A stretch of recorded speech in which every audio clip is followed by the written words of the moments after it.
मीरा, तू या दोघींवर फार विश्वास ठेवू नकोस. आपलं जे ठरलंय ते यांना सांग. अगं नुसतंच हं काय म्हणालीस? लहान काय तो सांग ना. ऐका, हां, मी माझ्या परीने जे करते तेच सुरू ठेवणार आहे. म्हणजे काय सुरू ठेवणारेस? म्हणजे सगळंच आलं त्यात, तुमची विल सुद्धा.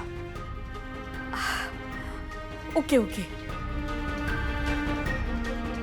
त्याबरोबरच आपल्याला वेदाच्या बाबांच्या मनात मंजिरी विरुद्ध संशय वाढवावा लागेल.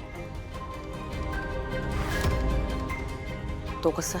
त्यासाठी एक गोष्ट घडायला हवी आणि ती गोष्ट तुलाच करावी लागेल माया.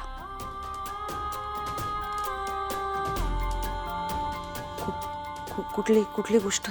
वेदाच्या बाबांनी मंजिरीला तिच्या त्या मायावी विश्वासदातांना बघितलं पाहिजे. मायावी विश्व? आता हे काय नवीन? हो आत्या, आपल्या घराच्या मागे आउट हाऊस जवळ मंजिरी तिचे मायावी उपाय करते.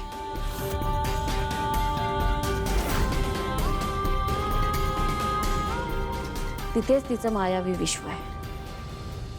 मायाला तर माहीतच असेल. हां.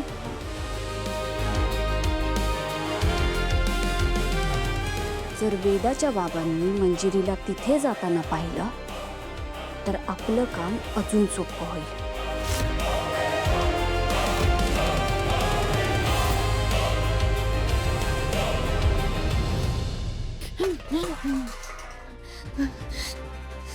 काय चाललंय सगळं? काय चाललंय? अथर्वच्या डोक्यात हे सगळे प्रश्न काय यायला लागलेत? नाही नाही, तो माझा गुलाम आहे, माझा प्यादा आहे ते. पण त्याच्या मनात त्याच्या आईबद्दलचे प्रश्न का निर्माण झाले? मी तर त्याच्या आईला स्वतः माझ्या हाताने. अवंतिका, तुझा अंत जवळ आलाय, जवळ आलाय तुझा अंत.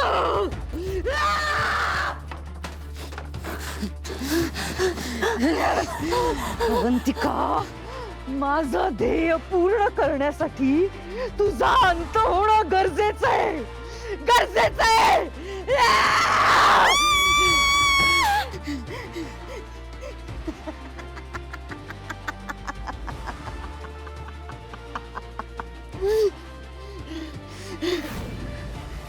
नाही अथर्व, मी तुला तुझ्या भूतकाळात शिरू देणार नाही.